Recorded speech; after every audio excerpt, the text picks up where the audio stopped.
हिंदवी स्वराज्याचा जाणता छत्रपती शिवराय तथा तुम्हा आम्हा सर्वांचे वंदनीय हिंदू हृदय सम्राट शिवसेना प्रमुखांच्या चरणी नतमस्तक होतो।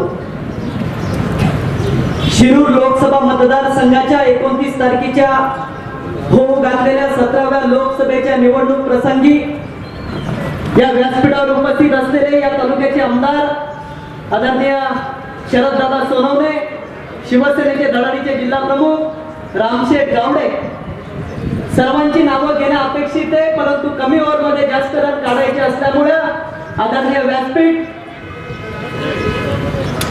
या लोकसभेचे उमेदवार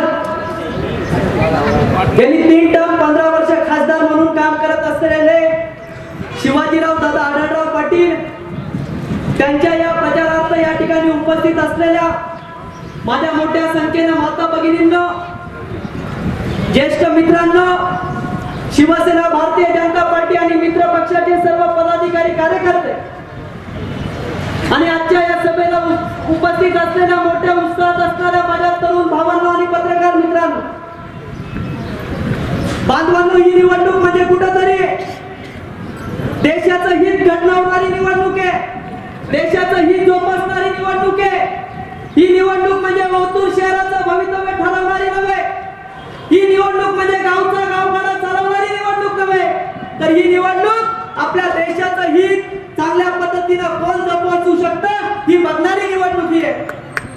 बांधवांनो, मला तुम्हाला सांगायचंय, गेली 50 वर्ष काँग्रेस, राष्ट्रवादी काँग्रेसच्या काळात काय परिस्थिती होती आणि मागच्या 5 वर्षात या देशाचे पंतप्रधान नरेंद्रभाई मोदी झाले आणि त्यांच्या काळामध्ये किती परिस्थिती बदलली हे चित्र आपण डोळ्यासमोर ठेवा।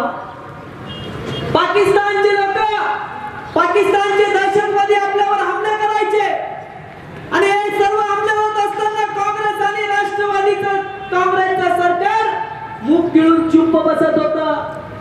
सर्वतीवर असलेल्या जवानांना काँग्रेस आणि राष्ट्रवादी काँग्रेसचे लोक पाकिस्तानवर अतिक्रमण करायला परवानगी देत नव्हते, परंतु ज्या वेळेस नरेंद्रभाई मोदी या देशाचे पंतप्रधान झाले, त्यांनी सांगितलं, जर तुम्ही आम्हाला ठोसा देत असाल तर हिंदुस्थान सुद्धा पाकिस्तानला ठोसा देण्याचं काम करेल आणि हे नेतृत्व म्हणजे नरेंद्रभाई मोदी हे बांधव। म्हणून अशा नेतृत्वाला आपण कुठेतरी संधी द्यायला हवी। आम्ही अनेकांची भाषणं ऐकली 15 वर्ष या तालुक्यामध्ये, या शिरूर लोकसभेमध्ये शिवाजीराव आढळराव पाटील दादा हे खासदार म्हणून काम करत आले। बांधवांनो, ही संधीचं सोनं व्हायची वेळ येऊन ठेवलेली आहे आणि या संधीचं सोनं होत असताना आता दादा तुम्हाला या लोकसभेमध्ये खासदार म्हणून बघायचे नाही, तर या लोकसभेमध्ये त्यांना या देशाचं नामदार म्हणून काम करण्याची बघण्याची संधी बांधवांना तुम्ही द्यायला हवी। आमदार साहेब, मी बस स्टँडवर उभा होतो, गावडे साहेब बसमध्ये बसलो आणि बसमध्ये बसल्यानंतर माझ्या बाजूला एक सदग्रस्त येऊन बसले। चांगला हुशार माणूस होता, सुशिक्षित होता। तर सदग्रस्तानं आपल्या खिशामध्ये हात घातला, चिल्लर मोजली, परत खिशात ठेवून दिली। हा प्रकार 2दा-3दा घडला। मी म्हणलं, काका 2दा-3दा चिल्लर मोजली, गाडी बस स्टँडवर उभा आहे, मी खिडकीतून डोकून बघितलं, बाहेर पेपरवाला होता, फुटाण्यावाला होता, शेंगदाण्यावाला होता, पाणी बॉटलवाला होता, पण काका काहीच घ्यायला तयार नाही। म्हणलं, काकाची गडबड काय चालू केली आणि ऐन बस चालू झाली। कंडक्टरना, ड्रायव्हरला सूचना केली की गाडी दाखवा आणि मग या 72 काकांनी परत खिशातून चिल्लर काढली, खिडकीतून हात बाहेर काढला आणि एक वर्तमानपत्र विकत घेतलं। मी म्हणलं, काका हे असं कमवू? ते म्हणले, काय झालं बाळा, त्या सगळ्या चिल्लर मध्ये 1 रुपयाचा खोटा बनावट होता, खोटा होता, तो आपल्याला चालवायचा होता। बस उभी असताना जर घेतला असता तर त्या पेपरवाल्याला कळालं असतं का आपला 1 रुपयाचा खोटा आहे। मी म्हणलं, काय अक्कल आहे माझ्या माणसाची, पेपर घेता नाहीत का विचार, 3 रुपयाचा पेपर घेता नाहीत का विचार।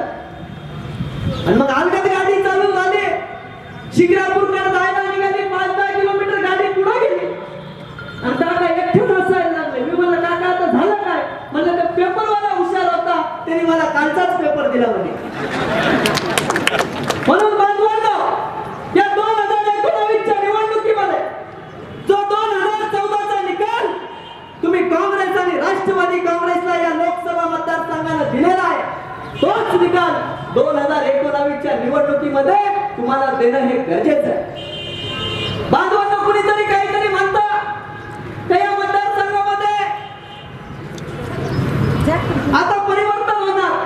मी जरा सहज विचार केला येता गाडीमध्ये. मी म्हणलं सचिन तेंडुलकर राज्यसभेचे खासदार होते, क्रिकेट विश्वाचा देव होता आमदार साहेब. तो तरुणांना चांगलं माहित असेल. क्रिकेट विश्वाचा देव राज्यसभेचा खासदार झाला आणि एकदाही राज्यसभेत गेला नाही.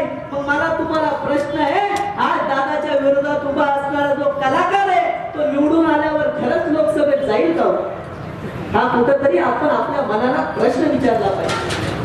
आणि त्यामुळं या निवडणुकीमध्ये देशात नरेंद्रभाई मोदीचं सरकार येत आहे आणि हे सगळं सरकार येत असताना ज्या शिरूर लोकसभा मतदारसंघाच्या लोकांनी गेली 15 वर्ष दादांना साथ दिली आणि हे सगळं होत असताना आपली सत्ता नसताना दादा फक्त सत्तेमध्ये 5 वर्ष खासदार होते.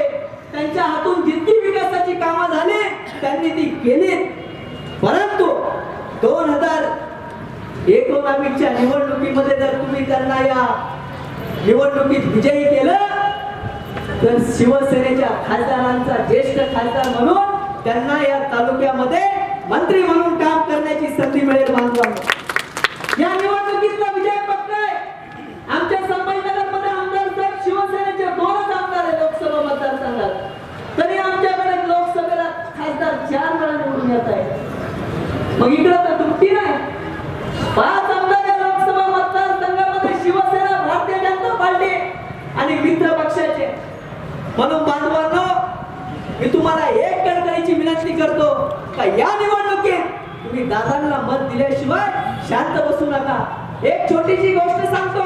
कुणीतरी बसल्या बसल्या विचार करेल की आता काय ही निवडणूक, दादाला 15 वर्ष मत केलं, आता करायचं मग आपल्या मतानं होतं काय? जाऊ दे, आपण पुण्याला फिरून येऊ, नाशिकला जाऊ, शिर्डीला जाऊ, जाऊ दे, मतदान करायचंच नाही असं कुणीतरी विचार करेल. परंतु बांधवांनो, एक एक मत हे अतिशय महत्वाचं असतं.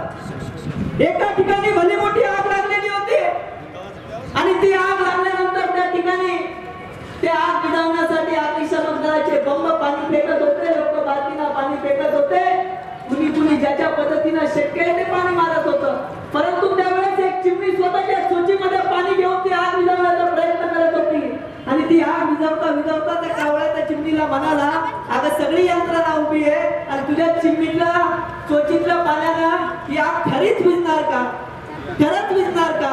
तेव्हा चिमणी म्हणाली, माझ्या चोचीतल्या पाण्यानं ही आग विझणार नाही, परंतु या आगीचा जेव्हा इतिहास रचला जाईल तर माझं नाव हे आग लावणाऱ्यात नाही तर आग विझवणाऱ्यात येईल.